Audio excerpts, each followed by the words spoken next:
Bautista, predicando en el desierto de Judea y diciendo: arrepentíos, porque el reino de los cielos se ha acercado. Pues este es aquel de quien habló el profeta Isaías, cuando dijo: voz del que clama en el desierto, preparad el camino del Señor, enderezad sus sendas. Y Juan estaba vestido de pelo de camello y tenía un cinto de cuero alrededor de sus lomos, y su comida era langostas y miel silvestre. Y salía a él Jerusalén y toda Judea y toda la provincia de alrededor del Jordán, y eran bautizados por él en el Jordán, confesando sus pecados. Este pasaje, hermanos, es el cumplimiento de la profecía de Isaías 40 y el verso 3, donde el profeta dijo sobre la voz que clama en el desierto, y esta iba a ser la voz de Juan el Bautista. Pero este pasaje que hemos leído y el que vamos a leer luego de Lucas capítulo 3 nos va a mostrar todo el terreno, el lugar en donde el Evangelio desembarcó. Y ese va a ser nuestro tema hoy, el desembarco del Evangelio.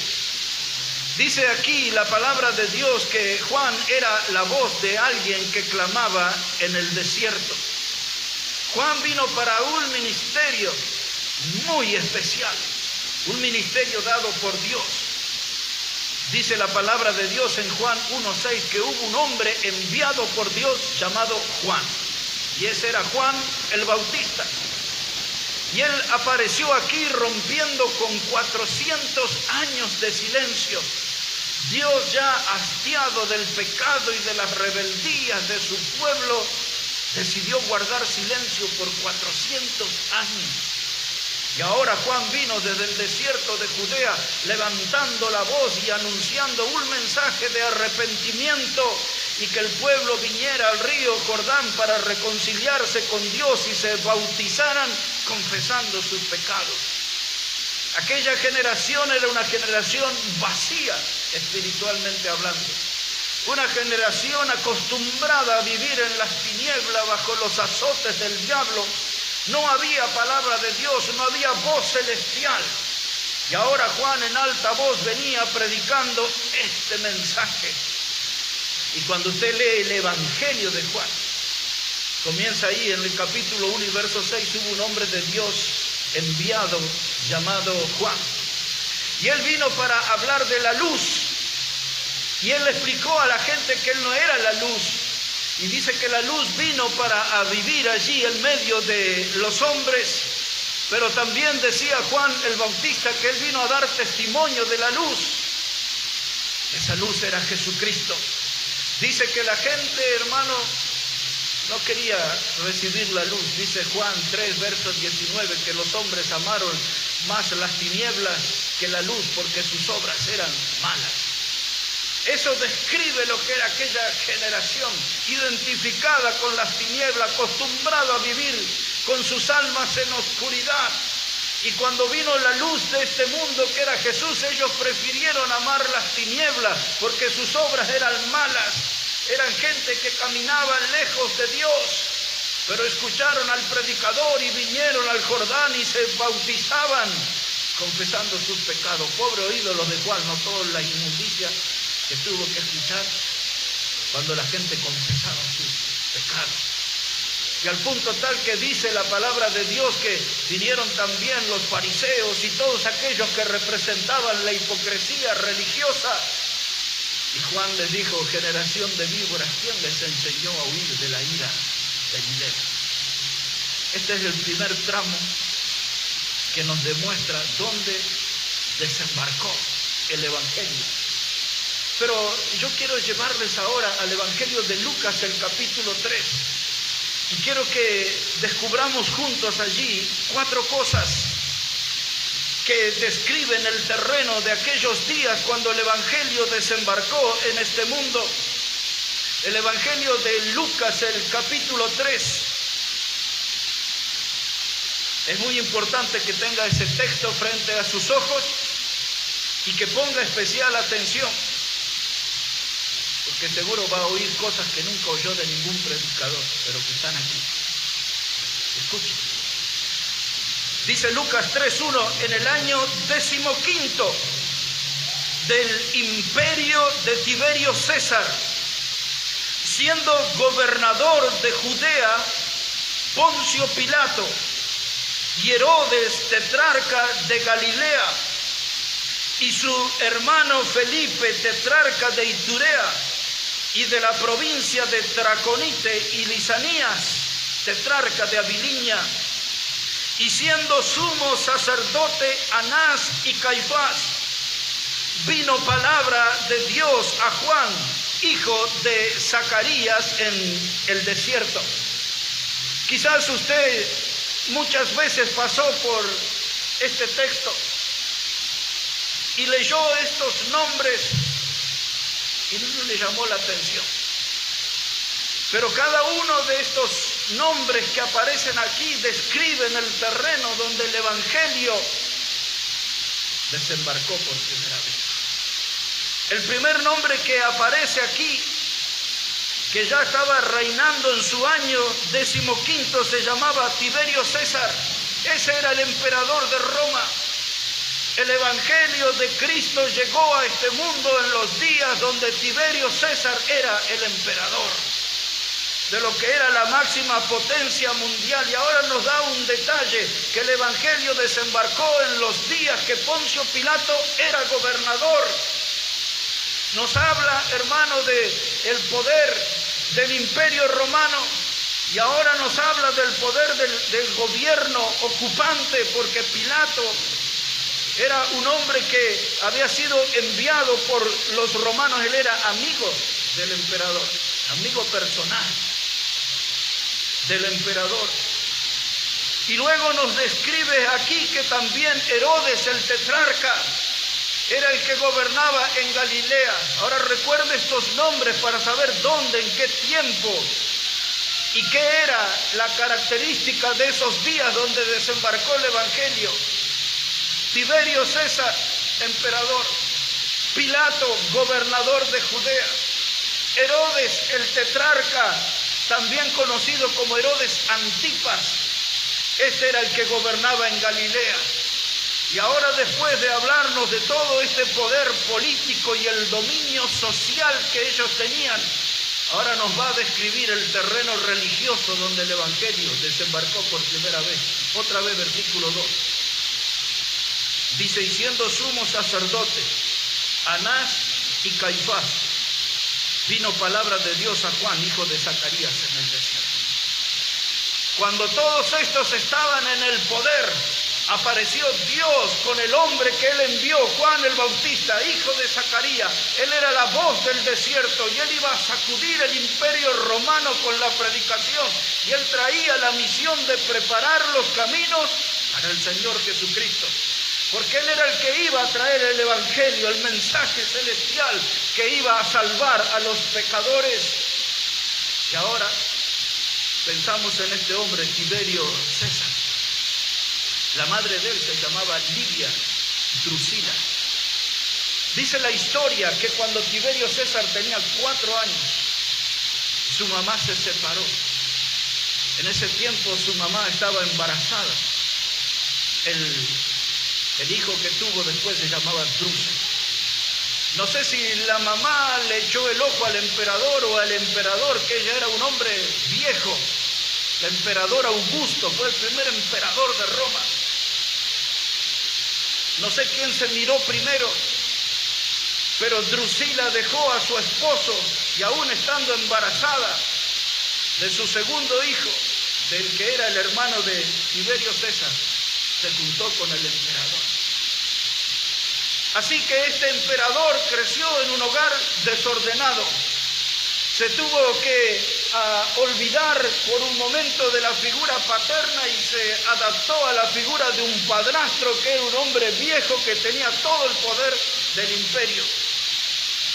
Cuando Tiberio César tenía 16 años fue enviado a la guerra por primera vez. Quiere decir que este hombre que la Biblia menciona, siendo un adolescente, se acostumbró a ver a la muerte cara a cara. Vio muertos en el campo de batalla por todos lados y él fue un gran combatiente y con los años se convirtió en un gran estratega militar, según dicen los documentos de la historia. Pero Tiberio César, este emperador, tenía recuerdos dolorosos del hogar. No se pudo criar con la figura paterna y con el paso de los años se volvió un hombre calvo. Dicen los libros que tenía toda una calvicie, solamente en la parte final de su cuello se dejaba crecer el cabello ahí y después era todo calvo. Y ese era un área de conflicto bien serio porque cierto día un amigo suyo se burló de la calvicie y lo mandó a matar. Tiberio César se volvió un emperador después con el tiempo cruel. La Biblia, la historia cuenta que cuando tomaba a los enemigos, los emborrachaba, les hacía poner vino así, tragar el vino, y luego que sus pancitas se hinchaban, le ataba su parte íntima para que no pudieran orinar, y así morían muchos, era la forma de él.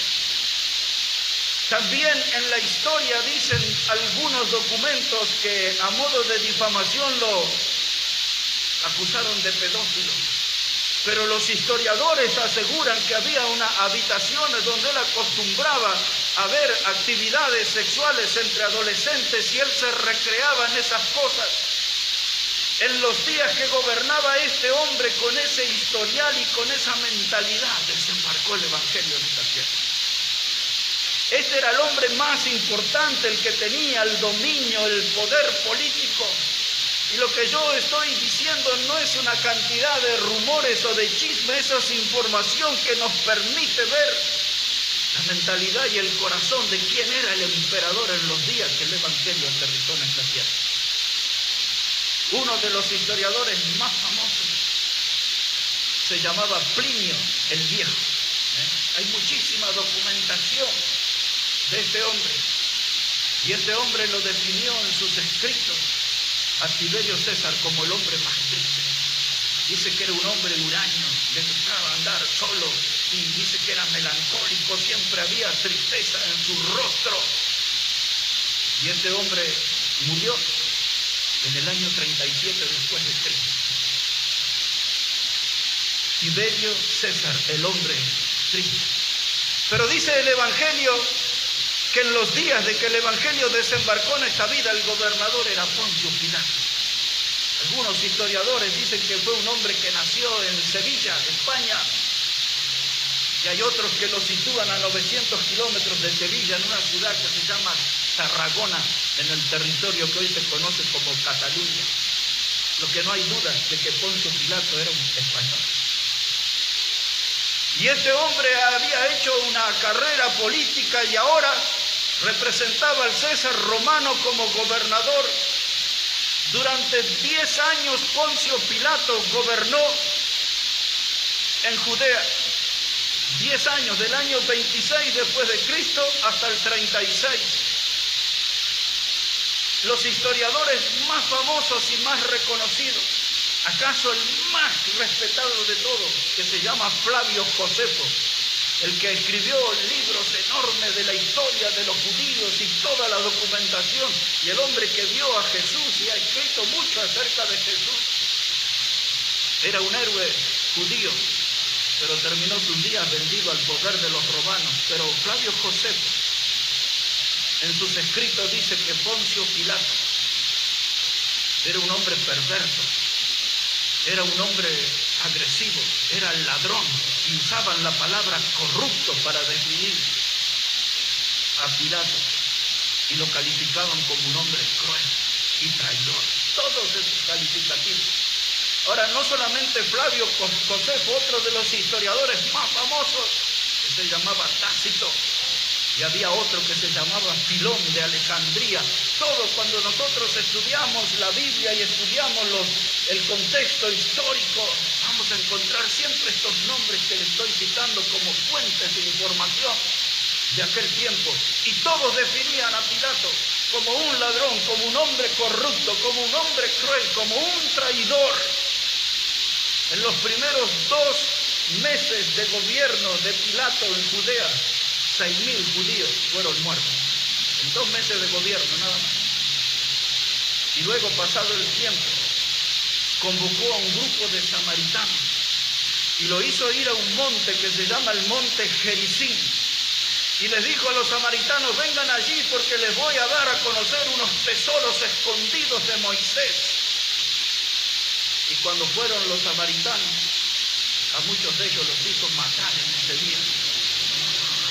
Y ese hecho fue el que le hizo perder el poder. Y lo devolvieron a Pilato a Roma en un viaje que le llevó 54 días. Y cuando iba de camino a Roma, su amigo, el emperador Tiberio César, murió. Y ahora él tenía que enfrentarse a un enemigo. Ya no tenía a su aliado, al emperador. Finalmente, para ser breve, Pilato fue confinado a una isla. Y aunque no todos están de acuerdo, muchos dicen que terminó quitándose la vida en plena soledad. Ese fue su final. Ese hombre perverso, cruel, mentiroso, traidor, corrupto, que no era definido. Él era gobernador en los días que el Evangelio desembarcó en este mundo. Y ahora aparece ahí Herodes el tetrarca. Los evangelios nos hablan acerca de 3 Herodes. El primero de ellos era conocido como Herodes el Grande. Ese fue el que reconstruyó el templo. Llevó 80 años reconstruir el templo de Dios. Pero los 3 Herodes eran 3 asesinos. Cuando Herodes el Grande gobernaba, nació el Señor Jesús y él mandó a matar a los niños. ¿Recuerdan? Mateo capítulo 2. Eso fue Herodes el Grande.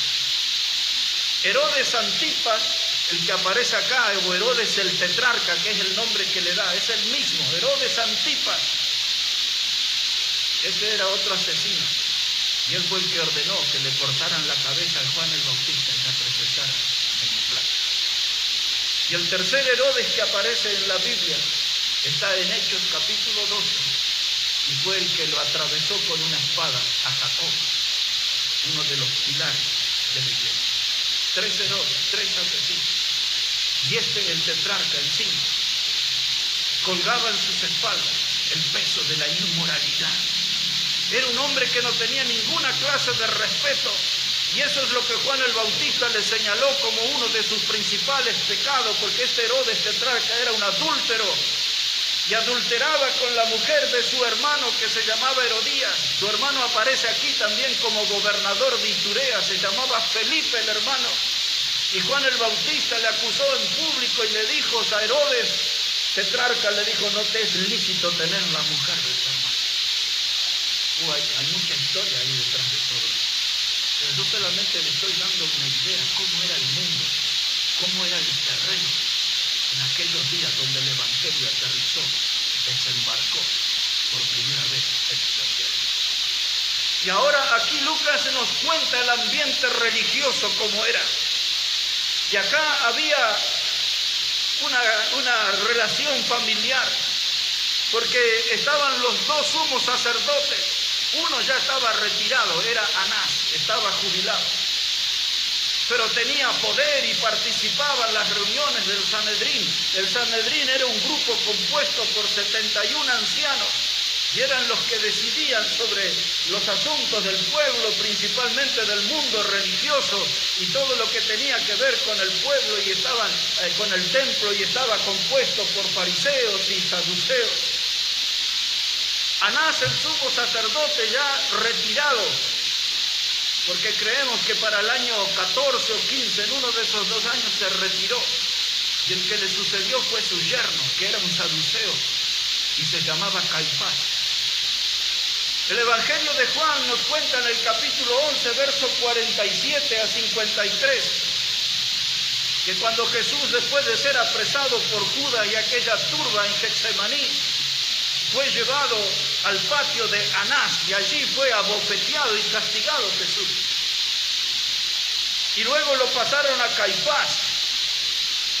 Y Caifás era casado con la hija de Anás. Caifás era un hombre que acostumbraba a hacer complot, tramas secretas para matar. Pero vamos a leer, porque yo le estoy dando la cita y no estamos leyendo. Busque un momento Evangelio de Juan, capítulo 11, por favor. El Evangelio de Juan, el capítulo 11, versículo 47. Evangelio de Juan, capítulo 11, versículo 47. Dice la palabra de Dios que entonces los principales sacerdotes y los fariseos reunieron el concilio y dijeron: ¿qué haremos? Porque este hombre hace muchas señales. Se referían a Jesús porque había resucitado a Lázaro. Y los saduceos, esa religión, no creían en los ángeles, no creían en los milagros, y los saduceos no creían en la resurrección de muertos.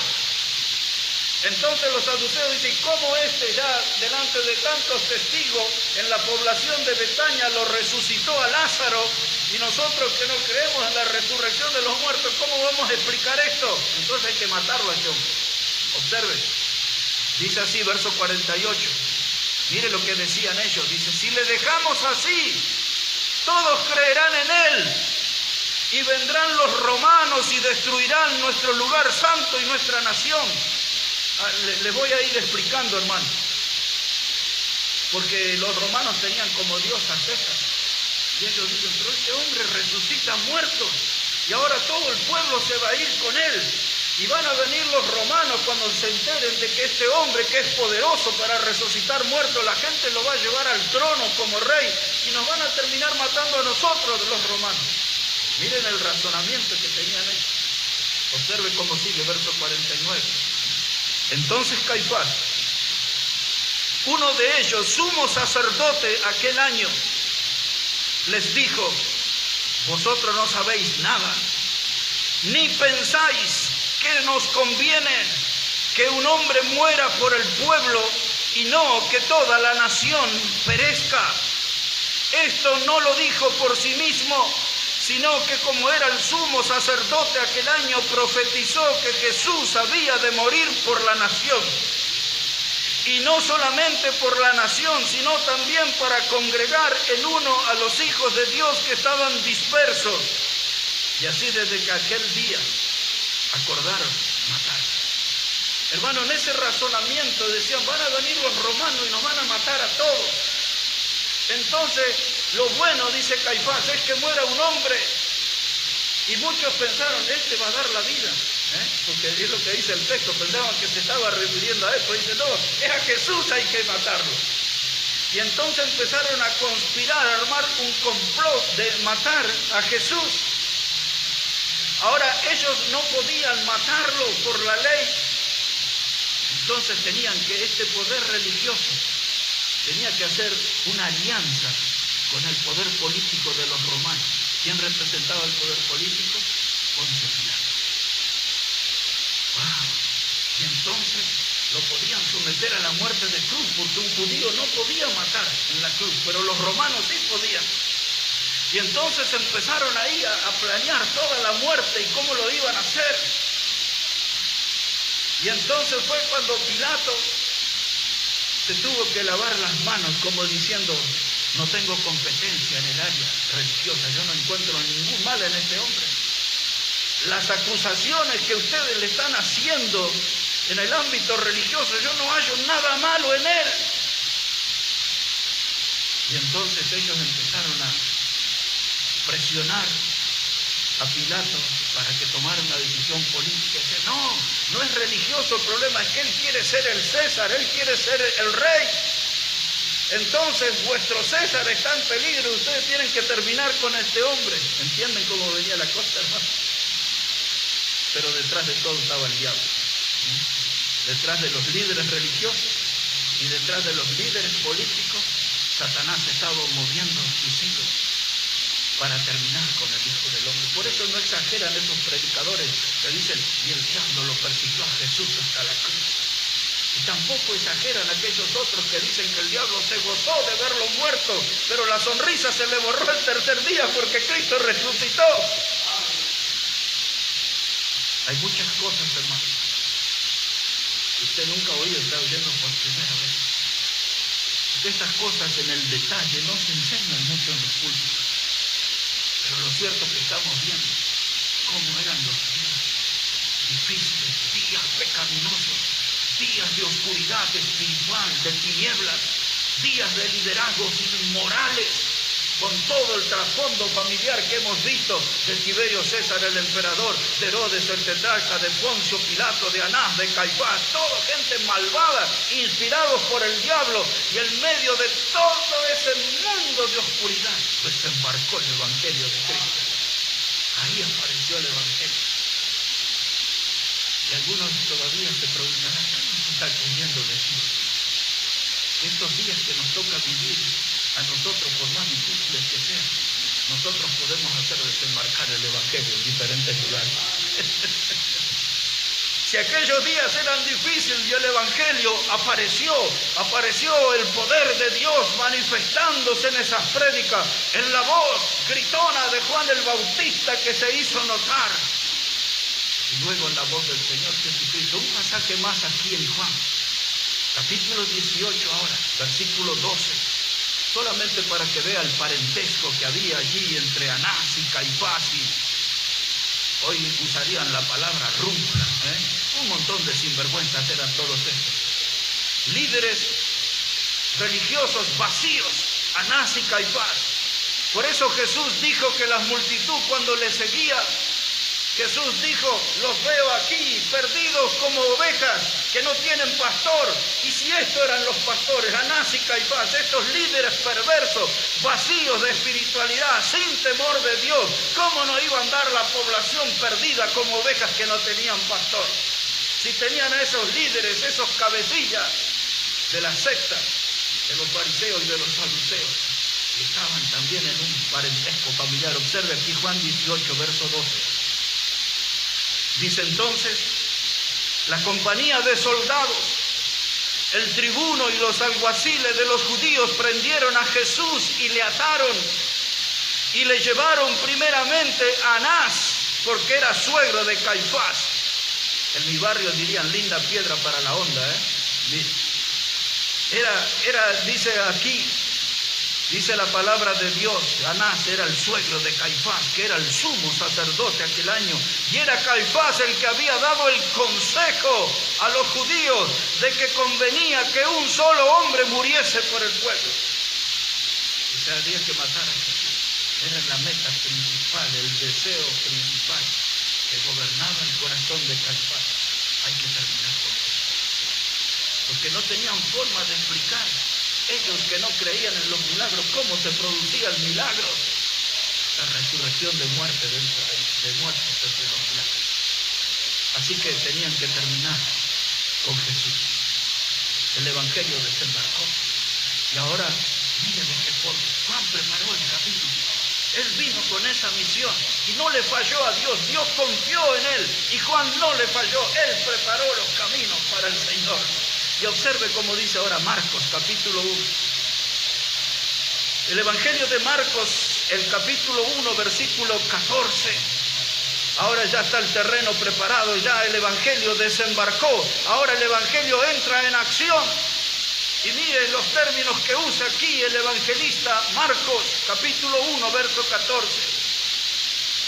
Dice, después que Juan fue encarcelado, Juan el Bautista, ¿no? Y aquí fue donde le cortaron la cabeza, en la cárcel. Después que Juan fue encarcelado, Jesús vino a Galilea predicando el evangelio del reino de Dios, diciendo, el tiempo se ha cumplido y el reino de Dios se ha acercado, arrepentíos y creed en el evangelio. Ahora, hermano, es lo mismo que predicó Juan el Bautista. Arrepentíos, la luz vino aquí entre los hombres. A lo suyo vino, lo suyo no le recibieron, dice la Biblia.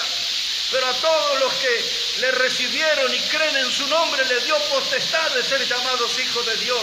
Juan el Bautista le gritaba al pueblo: miren que después de mí viene un hombre del cual yo no soy digno de atar la correa de su calzado. Él los bautizará en Espíritu Santo. Dice: yo no soy la luz, pero vengo para darles de la luz a los que están en tinieblas. Y ahora Juan fue encarcelado, fue decapitado, cumplió con su misión. Y ahora apareció el principal protagonista, el portador del Evangelio, Jesús. Dice ahí Marcos 1:14, Juan fue encarcelado y Jesús vino a Galilea predicando el Evangelio del reino de Dios. Y ahora él dice aquí: el tiempo se ha cumplido. ¿Sabe qué significa eso? Este es el momento que desembarca el Evangelio. El tiempo se ha cumplido. Entramos en una etapa espiritual. El Evangelio desembarca. ¿Y en qué consiste el Evangelio? En arrepentirse y creer. ¿Qué es lo que tenemos que predicar nosotros en este mundo? Arrepentimiento de pecado y creer en Jesús como el Salvador.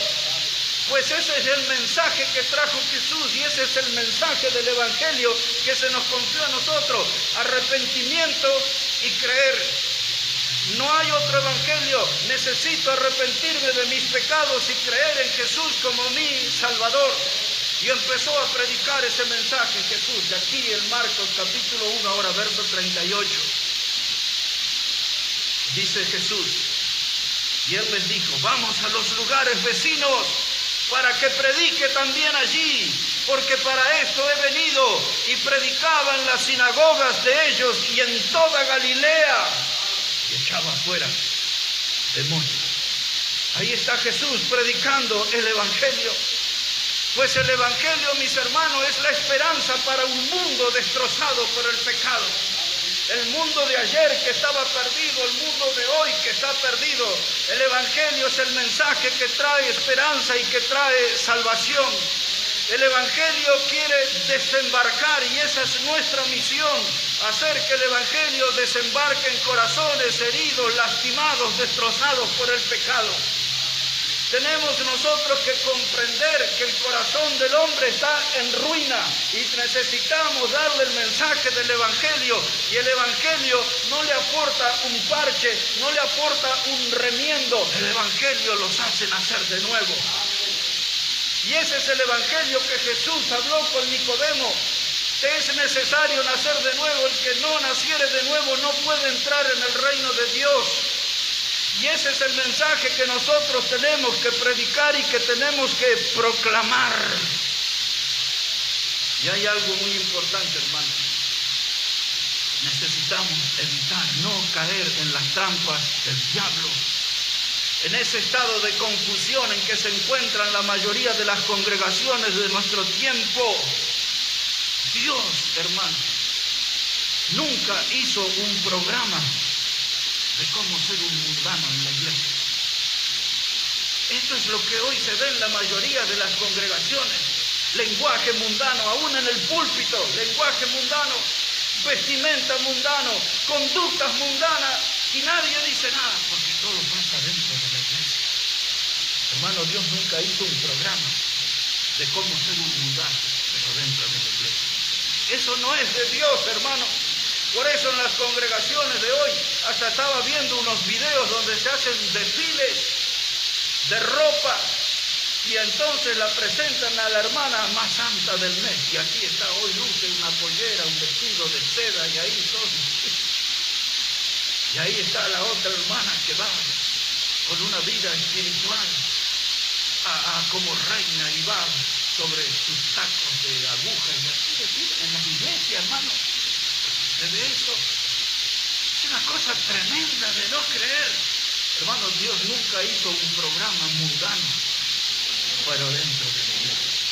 La mundanalidad no tiene que tener lugar en la casa de Dios, porque este es un lugar santo. Jesús le dijo claramente: esta es la casa de mi Padre, es la casa de oración, y ustedes la convirtieron casa de mercado. Y después dijo: cueva de ladrones. Tremendo, ¿no? ¿Qué está pasando en la iglesia de hoy? Porque Dios, hermano, nunca planeó reuniones de diversión. reuniones de entretenimiento para sobrevivir y superar las tentaciones que nos da el mundo. Los líderes dicen, tenemos que hacer que se diviertan adentro de la iglesia, hagamos programas para jóvenes, que los adultos también se diviertan y que todos estén ahí alegres y entretenidos, porque allá en el mundo, si no, tienen muchas tentaciones. Y transforman la iglesia en un circo. Y el circo está dirigido por los payasos del diablo. Es más, hay grupos de gente que predica que se hacen llamar los payasos del reino. Y entretienen a la gente y divierten a la gente. El circo está allá, hermano, en la carpa ahí. En Eva Perón y Probar, si quieren.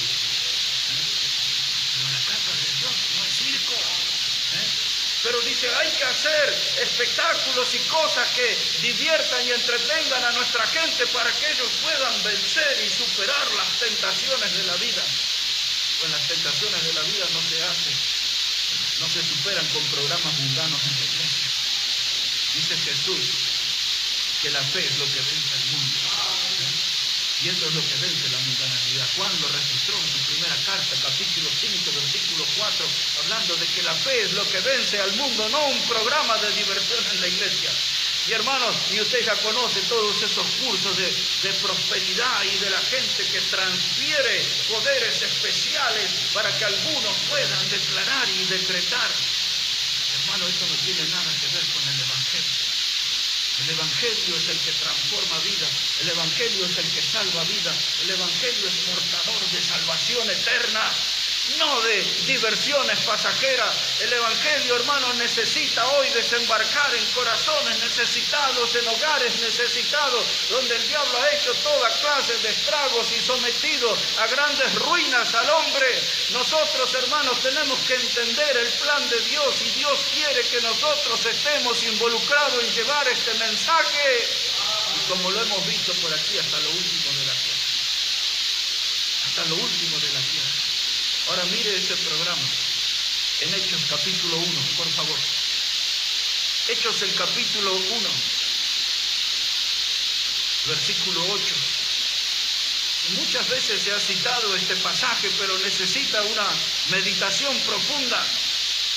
Dice la Biblia, Hechos de los Apóstoles, el capítulo 1 y el versículo 8. Hechos 1, verso 8. Dice el Señor Jesús, pero recibiréis poder cuando haya venido sobre vosotros el Espíritu Santo, y me seréis testigos en Jerusalén, en toda Judea, en Samaria y hasta lo último de la tierra. Ese pasaje tiene el plan de Dios, el programa de Dios, y tiene el medio de Dios para que el hombre sea salvo. Dice que tenemos que ser testigos. El sábado pasado leíamos el texto donde Juan decía, lo que nuestros ojos vieron, nuestros oídos oyeron, nuestras manos palparon tocante al verbo de vida. No podemos callar, decía Juan.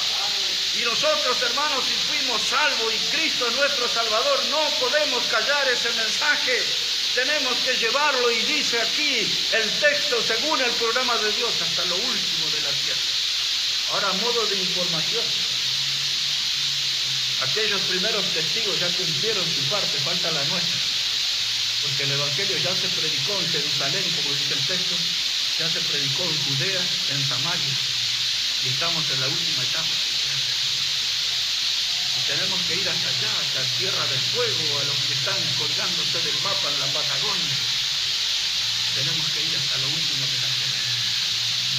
Dios no quiere que quede nada, así que ningún lugar sin que su mensaje pueda llegar. El mensaje del Evangelio, hermano, dice ahora aquí en Hechos capítulo 13, verso 47, si puede ir hasta ahí, Hechos 13, 47. Dice la palabra de Dios. Yo quiero, hermano, que nosotros entremos con nuestra mente y nuestro corazón en este mensaje, porque estos no son para otras denominaciones y otras congregaciones, estos son para nosotros aquí. Es lo que Dios quiere, que prediquemos el mensaje del Evangelio. Dice aquí Hechos 13, verso 47. Dice, porque así nos ha mandado el Señor, diciendo, te he puesto para luz de los gentiles, a fin de que seas para salvación hasta lo último de la tierra. Lo que vimos en el capítulo 1 no era una frase casual. Esto se va a repetir en la Biblia, el concepto se va a repetir hasta lo último de la tierra, hasta lo último de la tierra. Nosotros todavía ni hemos empezado casi en este barrio. Y Dios nos exige hasta lo último.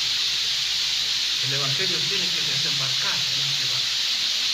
Yo sé que hay otras iglesias bautistas por acá, las conozco, sé las direcciones, pero nosotros tenemos responsabilidad y tenemos que hacer que el Evangelio desembarque en las personas, en las familias, en el lugar donde estamos nosotros. El desembarco del Evangelio. En la historia hubo muchos desembarcos. Los españoles desembarcaron y trajeron pestes y trajeron muertes y trajeron armas y ya conocemos este lado de la historia. Otro desembarco muy reconocido en la historia fue el 6 de junio de 1944. Era la etapa más dura de la Segunda Guerra Mundial. Hitler se estaba apoderando de toda Europa y la meta de él era apoderarse de todo el mundo y hacer lo que se iba a llamar el Tercer Reich. Él era el representante de lo que se llamaba la raza aria. Cualquier persona que tuviera un problema en su físico, como lo hacían los romanos y lo hicieron los espartanos en la historia, si nacía con un ojo desviado, si nacía con un dedo roto, una cicatriz, lo que fuera, lo mataba. Una raza de privilegiados. Hitler quería él le llamaban el Übermensch en alemán, el hombre superior. Y él estaba ya dominando Europa y tenía todas las posibilidades de apoderarse del mundo e instalar ese sistema satánico que tenía. Ya para ese tiempo había matado ya casi 6 millones de judíos entre el horno y en las cámaras de gas y todo eso. Pero las naciones que se oponían a él formaron lo que se llamaron los grupos aliados. Winston Churchill dirigía a Inglaterra, Eisenhower era el presidente de los Estados Unidos y ellos planearon lo que en el mundo y la historia se conocía como el Día D. Había que desembarcar en Francia, en las playas de Normandía. Según tengo entendido, eran como 7 playas, pero ese desembarco iba a ser tremendo porque iba a traer muchísimas muertes, pero era la única forma que veían de frenar el avance del nazismo por Europa. Y así fue ese desembarco en síntesis. Ese desembarco del día D, 6 de junio del año 1944. Trajo 4.000 muertos y 9.000 heridos, así nomás en una jornada, como nada. El saldo, el costo fue altísimo. Ese es un desembarco que se recuerda en la historia. Pero nosotros estamos hablando del desembarco del Evangelio. ¿Y cuánto ya nos ha costado? ¿Cuántos misioneros muertos? Estos días ustedes han visto muchos lugares que se reclama por un jugador de fútbol de Irán que fue condenado a la horca por ponerse a defender las mujeres. ¿Saben cuántos pastores hemos visto en la foto y familias enteras de pastores puestos en la horca allí en Teherán, en la capital de Irán? Y el mundo no se quejaba. Yo digo, hay que apoyar y hay que evitar eso, pero también este no es el único. Cuando se trató de predicadores, de hombres y mujeres de Dios que los llevaron a la horca, y cada año hacen eso con los predicadores. Y ahora que hemos estudiado sobre la obra misionera, hemos visto de las persecuciones. El mundo no se quejó porque eran seguidores de Dios. Y ahora entonces que esto sirva para abrir los ojos, y yo también quiero dar mi voto y mi apoyo para que no se le quite la vida a este joven futbolista. Pero también tengo memoria y no olvido todos los predicadores jóvenes que han pasado por la horca y los exhibieron en el instante final para que sean sometidos a gran vergüenza. El diablo hace esas cosas para frenar o para intentar frenar el mensaje del Evangelio, pero ese mensaje que desembarcó en los días que Tiberio era el emperador, que Poncio Pilato era el gobernador de Judea, de que Herodes Tetrarca era el gobernador en Galilea, y que los sumos sacerdotes eran Anás y Caifás, que el mensaje del Evangelio que desembarcó en esos días iba a demostrar que el Evangelio es el poder de Dios para salvación. Y ese poder de Dios no tiene fronteras, no hay fronteras que le puedan detener. Ese Evangelio no tiene barreras idiomáticas, no hay barreras culturales. Ese mensaje penetra, hermano, en las profundidades, no hay forma de detenerlo. Y hay que levantarse los hombres y mujeres y dar ese mensaje precioso, el mensaje del Evangelio, que desembarque en nuevas vidas, que desembarque en nuevos hogares y que nosotros seamos los conductores de ese mensaje, de esa predicación. Yo creo que hoy ustedes han oído muchas cosas nuevas y que muchísimas congregaciones aún antiguas nunca han oído todo. Pero hay que meterse en la Biblia y escarbar en lo más profundo, porque ahí hay enseñanzas para nosotros, aún en esos nombres que hemos visto y revisado un poco. Pero voy a terminar así el mensaje, porque mañana tenemos predicación también, pero vamos a terminar hoy. Busque ahí en 1 Tesalonicenses, capítulo 2. 1 Tesalonicenses, el capítulo 2, versículo 2. 1 Tesalonicenses, el capítulo 2 y el versículo 2. Dice la palabra del Señor de esta manera. Pablo está escribiendo a la iglesia en Tesalónica. Primera carta, capítulo 2, versículo 2. Dice Pablo, pues habiendo antes padecido y sido ultrajados en Filipos, como sabéis, tuvimos de nuevo en nuestro Dios para anunciaros el Evangelio. Porque Pablo fue el que hizo desembarcar el Evangelio en Tesalónica. Dice, y lo hicimos en medio de gran ¿qué? Oposición. Quiere decir, no fue fácil, no estaba el terreno preparado. Llegamos y desembarcamos con el mensaje del Evangelio en medio de gran oposición. Cuando llegaron a Atenas, a la capital de Grecia, la gente se juntó alrededor de la casa de un hombre que se llamaba Jasón y lo querían sacar a Pablo y matar. Dice, porque estos que trastornan al mundo han llegado aquí con el mensaje del Evangelio. Pero ahora el texto que más me importa, observa el verso 4. Dice Pablo aquí, versículo 4, dice, sino que según fuimos aprobados por Dios para que se nos confiase el Evangelio, y así hablamos, no como para agradar a los hombres, sino a Dios que prueba nuestro corazón. Este pasaje tiene un impacto para todos, pero hay algo especial aquí para los predicadores, porque hay muchos predicadores que se creen las cosas del Evangelio, que son las grandes estrellas de los púlpitos. Y dice Pablo, el Evangelio que se nos confió, dice él claramente, nos fue dado por Dios, y si nosotros lo hablamos, no para agradar a los hombres.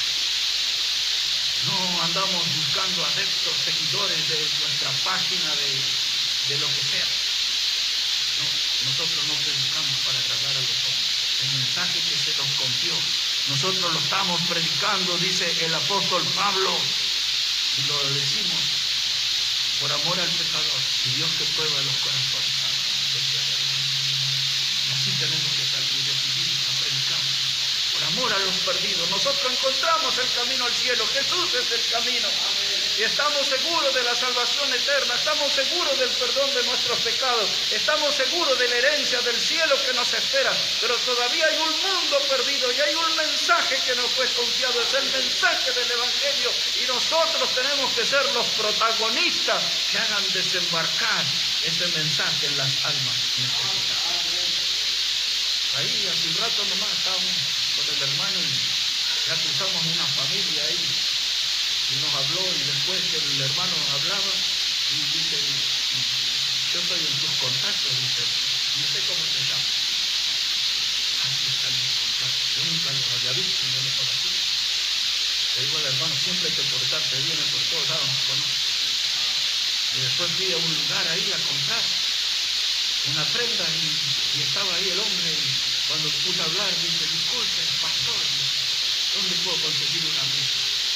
Y así le empecé a predicar, me fui al auto como a una cuadra y traje ahí los folletos y todo, y fui al negocio y el hombre me estaba esperando, y vine a 10 cuadras de mi casa y su señora escuchó, y luego la dueña del local ahí, para usted también hay un folleto. Y le dije, su hija se llama así. Yo estuve aquí tiempo atrás y le prediqué a su hija aquí la palabra. La señora se quedó sorprendida. El matrimonio primero son unos cambios de mi edad. Vamos a ver si los tenemos. Hay que predicar la palabra, hermano. Hay que predicar la palabra de Dios. Hay que desembarcar con ese mensaje porque es el mensaje que el mundo necesita. Y hermanos, cuando yo repaso mi vida de predicador, yo me doy cuenta que hubo muchas etapas. Quizás la mayor parte de mi vida lo hice con mucha pasión y con mucha dedicación, predicando la palabra en un lugar, en otro lugar. Muchas veces durante los años de mi ministerio prediqué con fuego abundante y otras veces apenas con una llamita, pero predicaba igual la palabra de Dios. Hermanos, cuando tenía buena salud predicaba y ahora que tengo casi un pie en la tumba sigo predicando. Lo hago igual como puedo, hermanos. Cuando era joven predicaba la palabra de Dios y ahora soy consciente, estoy en la etapa final de mi carrera. Tengo que seguir predicando la palabra porque ese mensaje me fue confiado y tengo que desembarcar en las almas necesitadas, en los corazones necesitados. Y si vengo a una iglesia, tengo que ser parte de una iglesia que esté promoviendo el mensaje del Evangelio, ayudando a que este mensaje desembarque en otras cosas. Ya ustedes, la mayoría recibió las copias del envío de dinero al pastor en Córdoba y en Jesús. Así que si no vio, tiene que mirar su celular porque ya está el mensaje, que le di las copias del banco. ¿Por qué? ¿Qué les pasa? ¿Nos sobra plata que andamos regalando plata? No, porque hay gente que está predicando el Evangelio, están en nuestra sintonía. Hay gente que está haciendo trabajo en Córdoba, en Jujuy, hombres que están dedicados con su familia, que el mensaje del Evangelio desembarque en corazones necesitados. Y nosotros estamos en esa sintonía y es eso lo que nosotros queremos apoyar, hermanos. Tenemos que buscar desembarcar con el mensaje del Evangelio. Cuando Juan el Bautista levantó su voz, sonó extraño. La gente lo miraba como un loco, como alguien desesperado. Pero era un hombre que amaba a su pueblo y sabía que ese pueblo tenía que salir de la oscuridad y venir a la luz admirable del Señor. Y tenían que salir de ese ámbito religioso que los estaba llenando de palabras muertas y empezar a caminar con Jesús y tener vida en abundancia. Y tenían que dejar, hermanos, de estar sometidos al príncipe de este mundo y tenían que estar bajo la sombra del Altísimo, de los misterios. Y hermanos, este es el mensaje que tenemos que dar. Llamar a este mundo pecador, que vengan junto a la cruz donde Cristo murió, como hemos cantado hoy. Hay allí un manantial donde cada alma puede lavar su pecado en la sangre preciosa que fue derramada allí. El mensaje del Evangelio en estos días que vivimos necesita desembarcar en otras vidas. Y usted y yo tenemos la gran oportunidad de ser estos protagonistas, estos mensajeros del mensaje más precioso, el mensaje de la salvación eterna en Cristo. Vamos a orar. Vamos a hablar con el Señor. Ya no podemos poner esa excusa que el terreno es duro, que el mundo está difícil, complicado. El mensaje llegó en aquellos días de Tiberio, de Herodes, de Pilato, de Anás, de Caifás, políticos y religiosos, corruptos, sometidos al poder del diablo. Aquella gente, hermano, eran de corazones duros, eran como aquellos que no entraban al reino de Dios, pero no dejaban entrar a otros. Los días son difíciles hoy, pero el poder de Dios está con nosotros. El poder del Evangelio abre cualquier corazón duro, cualquier puerta por más cerrada que sea. El Evangelio es el poder de Dios para salvación. Dijo Pablo a los Corintios que Dios se propuso salvar al mundo por la locura de la predicación. En tantas iglesias frías, tan llena de hombres y mujeres fuertes, hace falta un poco de locura. Por eso Pablo decía, recibidme como loco. Por eso Pablo decía, toleradme un poco de locura. Por eso Pablo decía, Dios se propuso salvar al